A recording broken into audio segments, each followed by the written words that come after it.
এদিকে আমরা রেডি হয়ে গিয়েছি, এখন মেলায় যাচ্ছি। আর সবাই মোটামুটি রেডি হয়ে গিয়েছে। এখন নিচে যাব, নিচে গিয়ে দেখব যে মা কি করছে। মাও রেডি হয়ে গিয়েছে, কিন্তু মা নিচে চলে গিয়েছে। আর আমার বরবাবু এখন রেডি হচ্ছে। তো চলো এখন তাহলে আস্তে আস্তে বেরোই। আর এখন বেশ পরিবেশটা না খুব সুন্দর, জানো তো। দাঁড়াও, তোমাদেরকে দেখাচ্ছি এখন পরিবেশটা কতটা সুন্দর। চলো তারপরে আস্তে আস্তে মেলার থেকে রওনা দিই। সত্যি বিকেলের পরিবেশটা কিন্তু অপূর্ব সুন্দর লাগছে, তাই না বলো? শুধু মন চাইছে ওই মাঠে চলে যাই, জানো। কিন্তু না, তা তো আর করলে হবে না। এখন আমরা সবাই মেলায় যাব, কালীতলার মেলায়।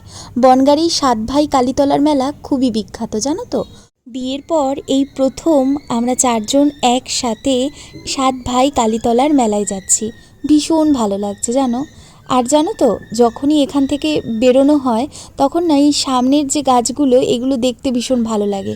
যদিও আসলে বাড়ির এই দিকটা না আমরা তেমন একটা ব্যবহার করি না, কারণ এটা পশ্চিম দিক। এইটাই হলো আমাদের বাড়ির মেইন গেট। কিন্তু তবুও না আমরা এই দিকটা ব্যবহার না করে উত্তর দিকের যে মেইন গেটটা রয়েছে সেই দিকটা দিয়েই বেশি আসা যাওয়া করি। আর মা বলছে এই গাছগুলো দেখতে না খুব সুন্দর লাগছে, আরও কয়েকটা লাগিয়ে দেবে। কিন্তু বুনু নাকি আবার মাকে এগুলো লাগাতে বারণ করছে, বলে এগুলো নাকি জঙ্গল হয়ে যায়। তা আমি মাকে বললাম অল্প অল্প করে লাগিও, আর বেশি বড় হলে আবার কেটে দিও, তাহলে আর জঙ্গল হবে না, তাই না বলো?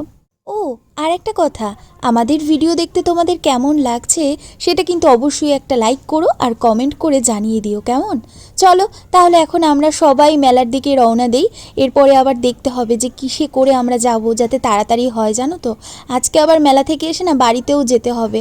তবে চলো, এখনকার মতো তোমাদেরকে টাটা।